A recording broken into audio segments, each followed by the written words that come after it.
What is up, rivals? Welcome back to yet another episode of Rival Kingdoms. My name is Sawcasm, and today we're going to take a look at a troop that I think is the most effective troop when used correctly, and definitely one that I've run in every single squad, and that is the Paladin. I definitely see some people do some very questionable stuff with them. So I'm going to show you guys kind of some tips and tricks and just go over a couple of things, cool little nifty stuff about Paladin. Thank you for leaving a like rating if you do enjoy. Subscribe if you're new for some more Rival Kingdoms, and with that said, let's get into the video. So first of all, let's take a look at the Paladin stats. We see they have an okay amount of health and damage per second, but that is not really where they shine. So take a look at, first of all, their heal per second. They're the only troop that heals. So some of you guys may or may not know this, but basically they are a healing troop. They are also melee, which makes it kind of unique and interesting. Because in a lot of games, healing troops are more of the range, sit back and kind of heal. But these are, you know, they go in the forefront. So you want to use them a certain way. I'll show you exactly what I mean. But keep in mind that their troop size is 2, which means that each one of these count as 2 troops. So right now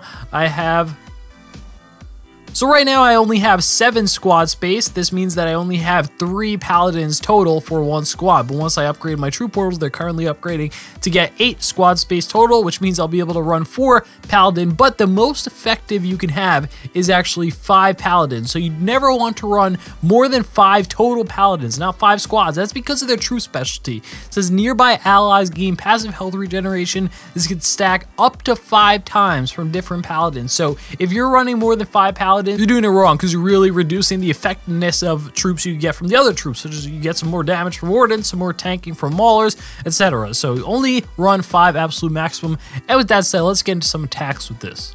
Okay guys, so we're going to do an attack just for a couple of demonstrations. We're going to use my pretty standard troop composition of 1 squad of Maulers, 3 squads of Wardens at the moment, and 1 squad of Paladins. I found 1 squad of Paladins to be pretty much the magic number since Stronghold 7, since you get the Paladins, because if you have more than 1 squad, then you're kind of losing out on DPS that can help you clear the base faster and require less healing. And if you run less than 1 squad of Paladins, well, that's 0 Paladins. So I found 1 to be a magic number, and it works really well for me. So one thing to keep in mind, these spell towers, these purple spell towers that say Curse Touch, if this hits in your troops, they actually can't be healed for 10 seconds. So you'll see a little red ring around them, and it'll kind of flash. It'll be kind of obvious. It'll be red, and they can't heal. So keep that in mind. You want to try to avoid those or take them out when you want to heal. So what we're going to do is go for a standard attack. Place these Maulers right in the middle. Place the Wardens to follow them up. You see, wait until your troops get hurt. I see people place down the Paladins first, like a tank. They think it's a tank. Guys, Paladins are not tanks. Keep that in mind.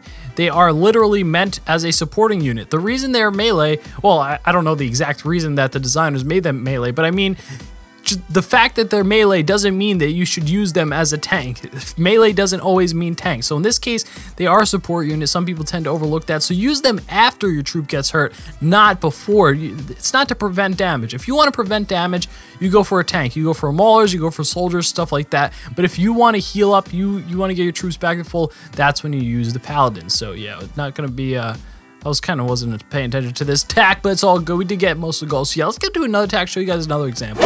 Okay guys, so you can see a death spell tower is actually pretty popular in bases nowadays, and that's because Paladins are so strong and it can really shut them down. So we're going to attack from this side so we could actually get some healing done, stuff like this. Going to place my dragon now first. The watchtower is there.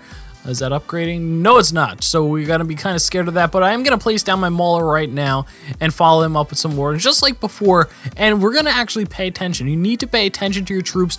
Now, this is a problem if the dragon little fly skill's in the way, but I kind of saw that they were low. Hopefully you get your dragon fly skill doesn't block the view of whether or not your troops need healing, because that is when you want to drop it. You don't want to get too nervous. This is something like, it's like playing chicken. You know, chicken is a game. You're both in a car. You and your enemy are in a car, and whoever chickens out first when you're driving into each other, that's the person who loses, because they're the chicken. And it's kind of like that with the heals. You want to wait not as long as possible, but you want to wait a good chunk of time until they actually get hurt to use the heals. You don't want to use it preemptively, and then your Paladins will die, because they are melee units. They do go into the fray. You see I have one over here, and they're just going to the fray. They're about to die.